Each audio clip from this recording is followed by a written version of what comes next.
Peace and love, peace and love. Rastafari. Yes, I. Enough praise to the Most High. Yah, his most loyal servant, Emperor Haile Selassie. Yes. I know. Where you been, man? Where you been? Man, remember I'm blue collar.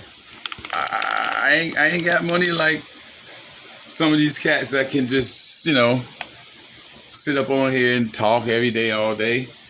Because they established and they got the base, they put the work in. I had to put other work in. I'm a blue collar guy. Don't try to forget that, man.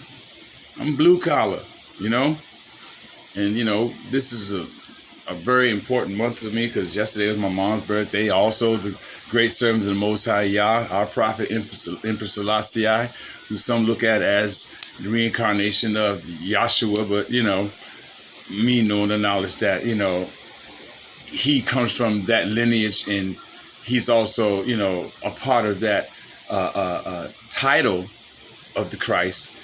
But I know he's not Yahshua, you know what I mean? But he is, the Most High Yah is one of his greatest servants, like Yahshua. So, because Yahshua is not God either, That's Jesus for those who don't know who Yehoshua or Yahshua is. That's who y'all call Jesus. He's not God. But that's another story. I want to talk about the new Jamie Foxx movie, man, with the kid John Boyega in it and whatnot. I forget the sister who in there too. I wish I knew her name. I don't know her name, but she's like that, and she's fine too. And the movie is called They Cloned Tyrone, man. Y'all seen that yet? Yeah, that sounds like that, right? That's my kind of shit right there. That kind of, opens up the synapse of the mind, like how you all like to look at weed and your other little crazy drugs as opening up your synapse. I don't need this to open up the synapse in my mind. Just me waking up and seeing the beauty and the glory of what the Most High Yah has given us. That opens my synapse, just opening up. This is just, a reward in which he give us on earth to, calm conscience and mental, that we can use medicinally, That's what ganja's for, It's not, here I go again, I know the hair, I know y'all wait, he didn't go touch his hair in his hat, there you go, all right, leave me alone. And he give us that to, to administer when needed, and in this day and time, it's needed, every day, during the day. For those of us who know how to administer it, what I mean? Yeah, that's a whole nother subject too. We'll get back to that. But back to they cloned Tyrone. So I'm gonna give y'all what was y'all's fucking outlook? What's your opinion? What did you get out of it? And what was the message that you saw? I'll give you about 10 seconds while I light my split. Go ahead and talk amongst yourselves. Mm-hmm. My head is hearing some of y'all's answers, and some of y'all right, but a lot of y'all, y'all wrong. My head, because I don't see nobody's response and nothing, because this is a straight taping right here. But my chakras is picking up y'all's responses precognitely, like my man. Black Authority say, go look it up. My precognize of what your answers are, Yeah, I hear you.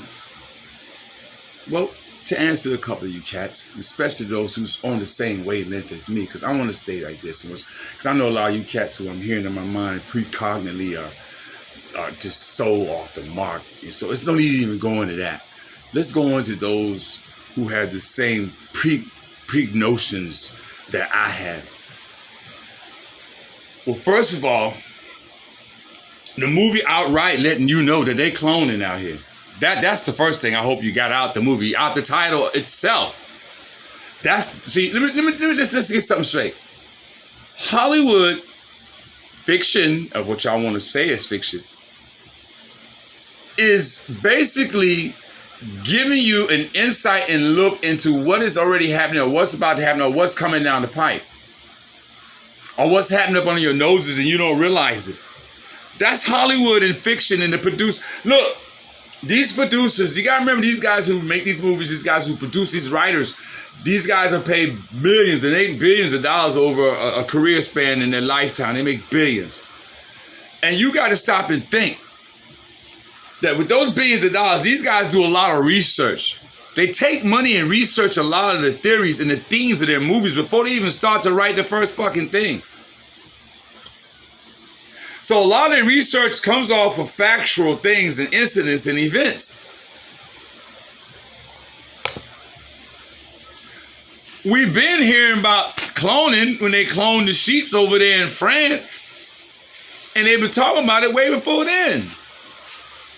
So I don't seem to phantom when you all don't understand that a lot of times when you've seen things in movie, it's portrayed as fiction, but they really telling you the truth here. You know? They're showing you indirectly what you're not paying attention to and what you might want to take a look at.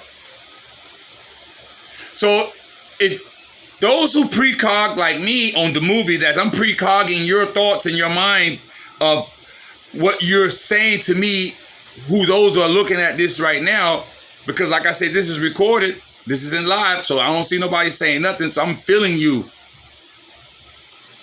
You, first of all, the title alone is like, had you like, oh really? They cloning Tyrone.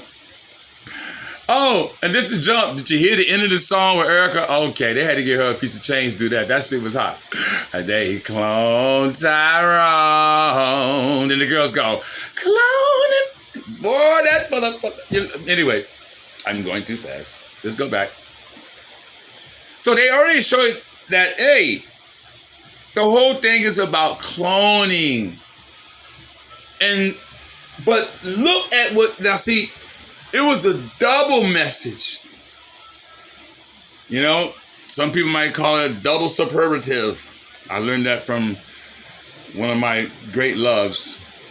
I can't really say her name, but I'll just say it's a cereal. You know, a natural cereal called Kashi. Let's just say that. So anyway, Kashi's always said double superlative.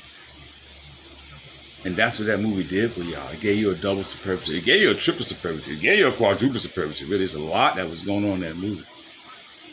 But the main thing that I saw that stood out the most was, you notice how they, in that movie, propagandized drug dealers, athleticism, as far as athletes, hoes, party. Did you notice that? And off cold shit. It took a pimp, a hoe, and a drug dealer to get motherfuckers on code. And the funny part about it is, at one point, the drug dealer was ready to quit. Because, you know, after they killed him, I think like the second time, and brought him back, he was on some old, man, we can't beat this establishment. See, that's another thing that they threw at you. See, here comes the triple superlative. They were showing you that all this that goes on in our community, it comes from the top. It comes from the top. And we're not talking about the goddamn president. The president don't run shit. The presidents of this world. Okay, newsflash. Let's jump off subject for a second. Newsflash. Don't no leader run shit. There's people that's over his ass. Okay? You see how Putin got scared? When they let that man with McLaughlin, they let him out. And his people was coming there straight up 25,000, coming to just do whatever. Huh? You see how Putin let him out? So he run something? No, people who's over Putin say, let that motherfucker out of there before these niggas come up here and tear Russia the fuck up. Now they can't find him nowhere. Remember the Falkland Islands? When America went down there, when was it, the Falklands? No, not the Falklands, excuse me, that was the British. Manuel Noriega, remember? They sent troops down there in Panama. They come through there, they had a little skirmish with a couple of Panama mugs and dusted them off real quick and did all that big American might. We're coming in. And they got in there and Manuel done snuck out and went into a damn Catholic monastery. And they came in there, big American, and got around the Catholic monastery and just stood there. Couldn't do a damn thing. All that might, you didn't even go break that one brick on that wall of that Catholic monastery to go in there with that man you knew was inside there. You know when they went there? When Pope Paul John told them, just you hold your drawers on, hold tight right there. I'm going to have him sent out in a minute. But America and the world might run something though, don't they? But why they didn't go right into that daggone monastery to go get Manuel? They had to wait for the Pope, and they had to wait for him to. The Pope told basically America, you better not send that nay soldier, that nay bullet up in there. I will have him come out, and you will sit and wait until he do. That's what the fuck they did. Oh, but we went in and shot up damn Panamanian soldiers, and we came across to show these Panamanians that we are the stronger might of the world. And you got there around the wall, your ass wait. So newsflash, don't no leader run shit. Don't no leader of no country run shit. It's the powers that be that run shit. The only leader that ran something in the country and that might still have that power is the royal family of UK. And y'all might, you dumb fucks gonna say, oh, but they don't run that. That's why they have a prime minister and they have a parliament and they're the one who make the decisions. Yeah, they make your everyday life decisions. But who really runs those people? Oh, that be the queen. See, she's that high up that we're talking about. When we're talking about they get it from the top, well, the queen was one of them. Now it's her son, Prince Charles. See, these are the people. The Saxe-Colbits. The Rothschilds. The Windsors. They ain't run shit. Rockefellers. Those motherfuckers run the country. Don't know president, don't know prime minister, don't know king, don't know none of them motherfucking airheads run a motherfucking thing. They're just a figure fucking head. So, did you not notice how they propagandize all the ilk of our community and had it being operated by whom? White people. The ones who run shit covertly up under the ground in secret fucking laboratories. Imagine it. Yo, y'all can say fiction all you want to. There's a lot of you motherfuckers coming up missing, ain't it?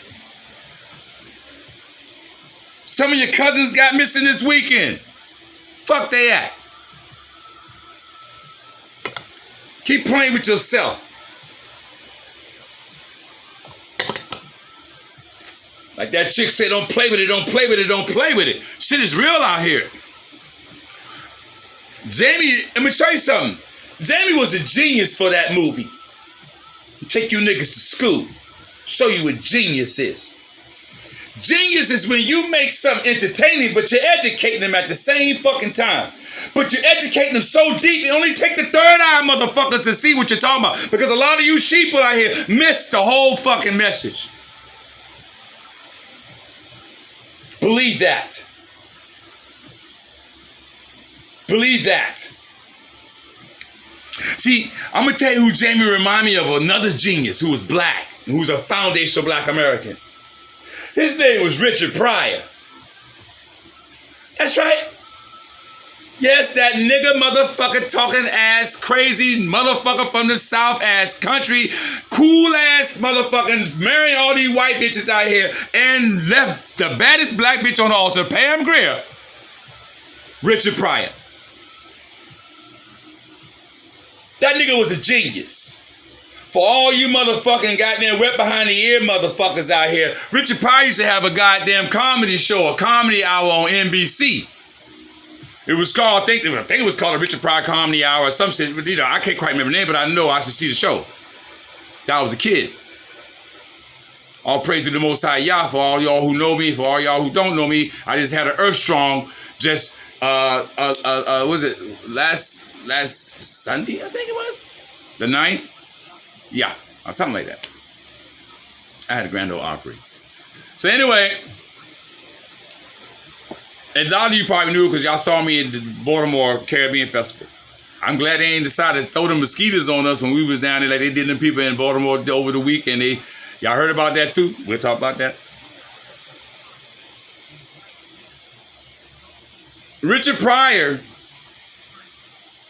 was so deep. Look, Richard Pryor had y'all niggas so laugh. See, Richard Pryor wanted to have y'all niggas laughing and have most of these crackers laughing because they hear the word nigga, nigga, nigga, nigga, nigga.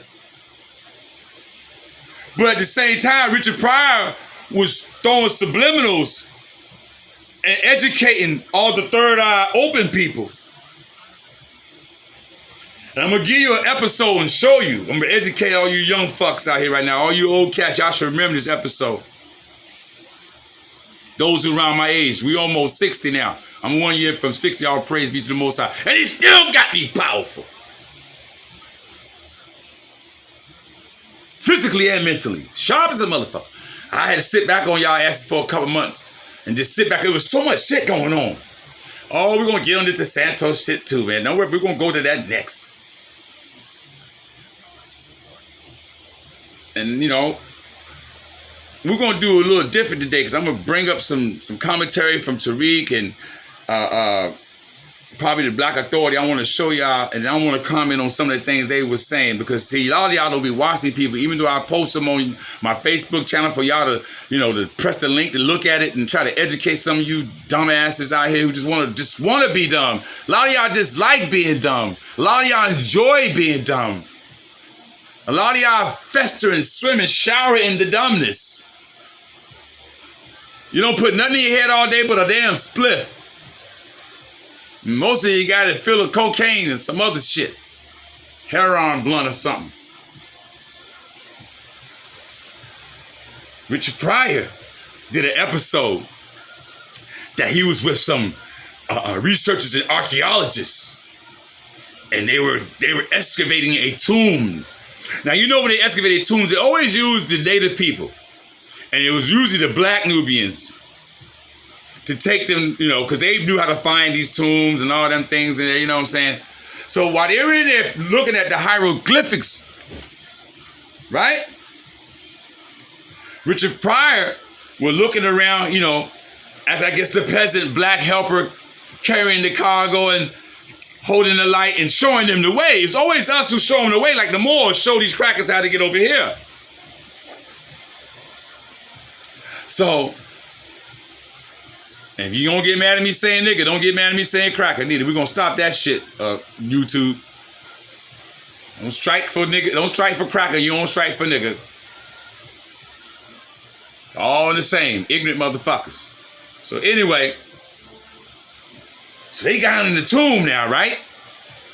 And they walking around and the archaeologists are two white men. They're sitting there discussing certain things and basically how they really get paid. We got to make sure we take this right there. That's very, that's very valuable. Be careful. And then Richard Pryor, he's sitting there and he's noticing the hieroglyphics and he's putting it together.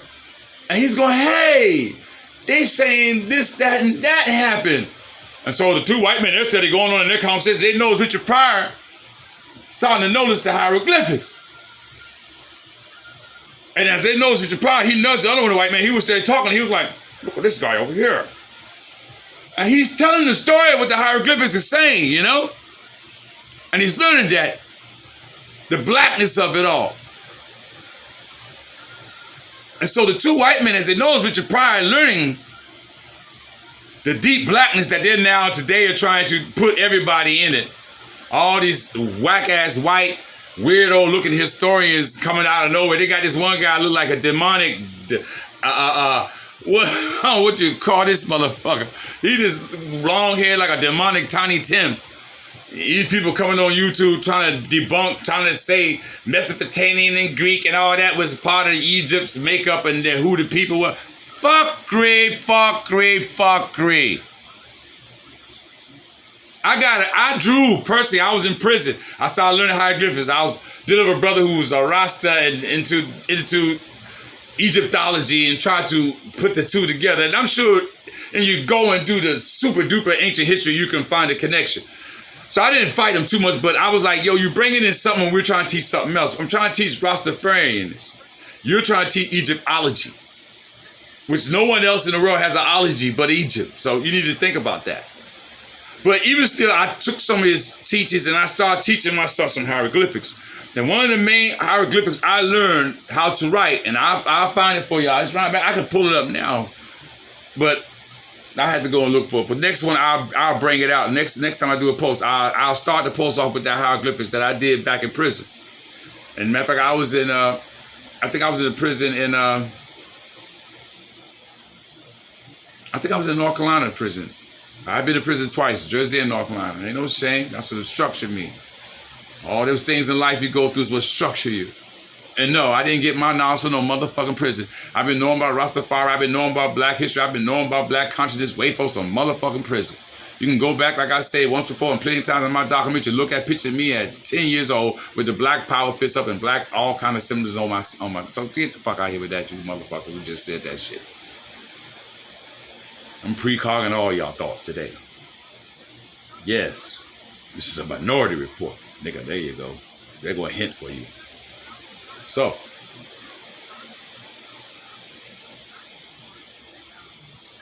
Richard Pryor was really starting to wake up. Well, back to what I was saying, the hieroglyphics I wrote, it was the hieroglyphics of what was the land of Ethiopia and Egypt. To show you that, I know sometimes I brain fart and I go, but back the hieroglyphics I wrote was saying the land of it said the land of the burnt people, meaning the black people. That's what the hieroglyphics say. And it was talking about the region of Ethiopia all the way to daggone Egypt, Asia and Minor. Egypt Major and Minor. So, which Pryor was starting to check out all them hieroglyphics. The two white men had started slowly creeping towards the opening where they can get out. And it's when they came in, you know, it was black and they saw them pull back a big stone, you know. Several of them pulled the stone. So the two white men snuck out. I guess that's they got the rest of their stuff out. The two white men snuck out quietly while Richard was noticing shit and starting to really, awakening and educating on shit. Then all of a sudden, you just start you hearing Richard in there. He's in there by himself. You hear Richard in there talking, right? Wow, I didn't know my people created, this is astonishing. He's really, and then as he's talking, he knows the light is getting dimmer. The dimmer said, hey, is it getting dark in here? Then all of a sudden it was totally black. Well, you know what them crackers done did, right?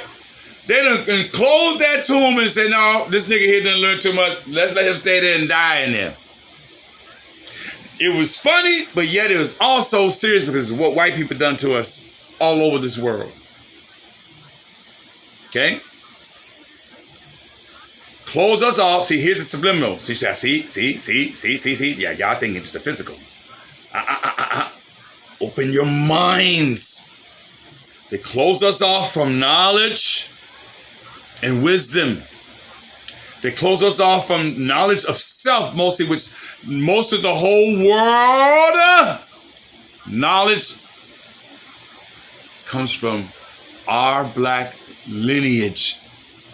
Or shall I say our black people, our black DNA, because all of our lineages are not the same. We as black Americans, we have a different lineage than, say, the people who are Sudanese. Or like I was watching yesterday about, what's his name, Boyaga from Congo, who was, killing the people. He's worse than Leopold. Man killed 1 million people in 100 days. Boyaga. Firebun. See, I learned about my people. I didn't say you're not my people. I just say we're a different lineage. I'm foundational black American. DNA of the African. My distant cousins. Can I tell you all about Africa? No, I got to study it like I did last night. I always knew about the shit in that damn in the Republic of Congo, but I didn't really learn about it until I watched the goddamn World's Most Wanted last night. And this son of a bitch is still on the loose.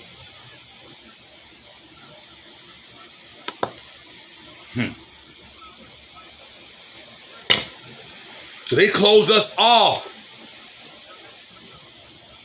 Not just by killing us, like basically, you know they're gonna kill Richard because they know air in the tomb. They put the big stone back over it, he can't get out. You see?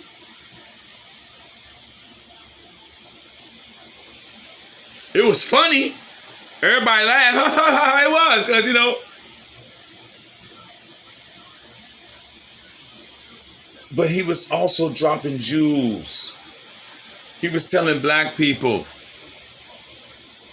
to open their minds, you know, and start learning knowledge of self. That was the acknowledgement of the hieroglyphics.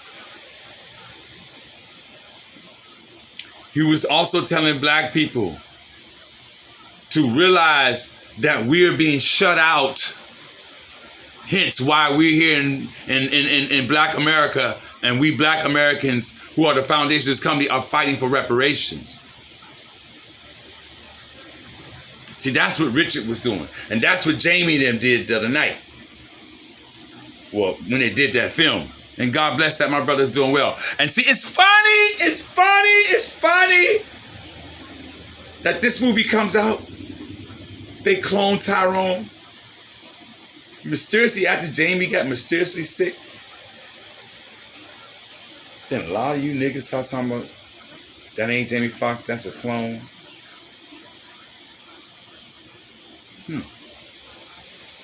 That's Arsenio says something to make you go, Now, I don't think that's the situation. I believe that's Jamie.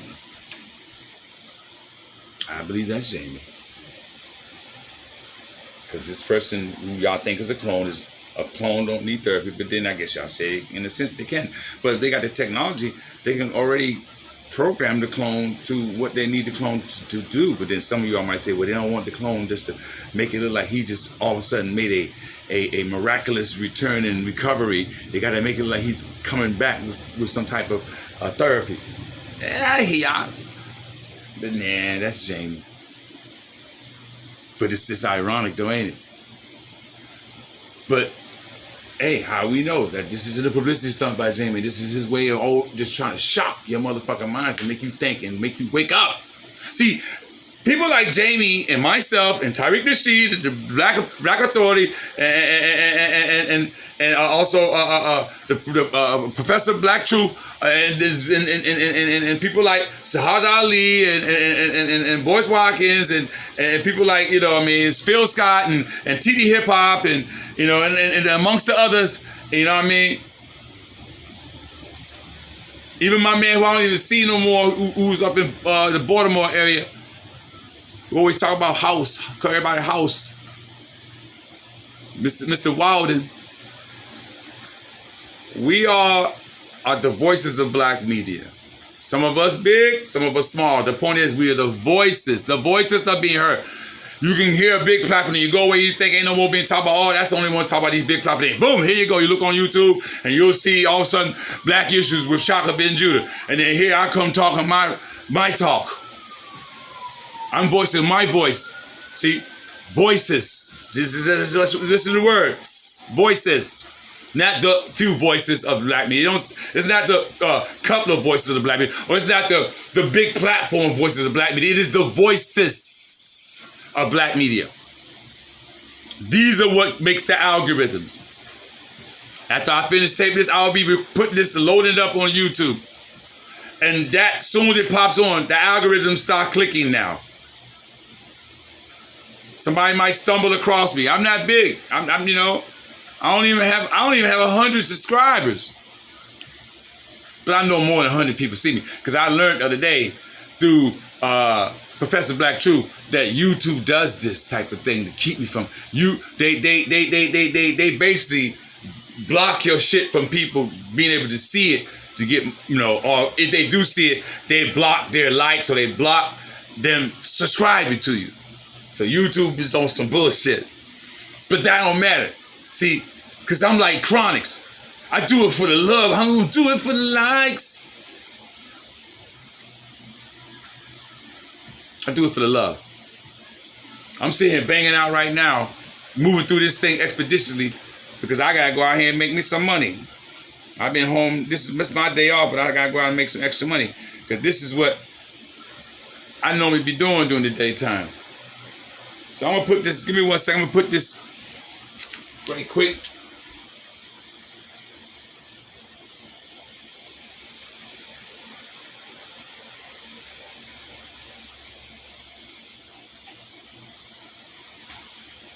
I want y'all to be able to hear what he's saying. Now this Tyreek, and we're gonna basically break down some of the stuff he's talking about. I hope y'all can see it. There's a better way to do it. Let's do it this way. This is Tyreek. So let's see what he's talking about. We're gonna comment on some of the stuff he's talking about. Of the white supremacists. Because most of us speak out against the Sukihana nonsense. And truth be told, many people are saying that she's not FBA, which I believe that. But a lot of stuff that they promote to us, it's not us. And when we speak out about it, when we speak out against it, we get demonized. Did y'all see where you had people like our sister Jess Hilarious, a very funny comedian? She was speaking out against some of these trans people who are going around trying to demonize real women. Wow. And she spoke out against it. And now they started demonizing her. They started coming for her. Now look at this video here. There's a trans person trying to demonize real women, saying that they don't have a monopoly on womanhood. Hold on, look at this. Look at this stuff here. Hold on. Hold on. Out the audacity and just the arrogance for cis women to believe that they own periods, that they own womanhood. You don't. Okay, you don't own periods. You don't own womanhood. You experience both, and both are different for every person. But as a cis woman, it doesn't belong to you, so you can't gatekeep it. Like, hello. This is what I mean when the transphobia just comes out, the audacity and just the... Now keep listening now. So we're going to comment. Keep listening. A woman is having a period is transphobic. I don't really get that. I don't get that.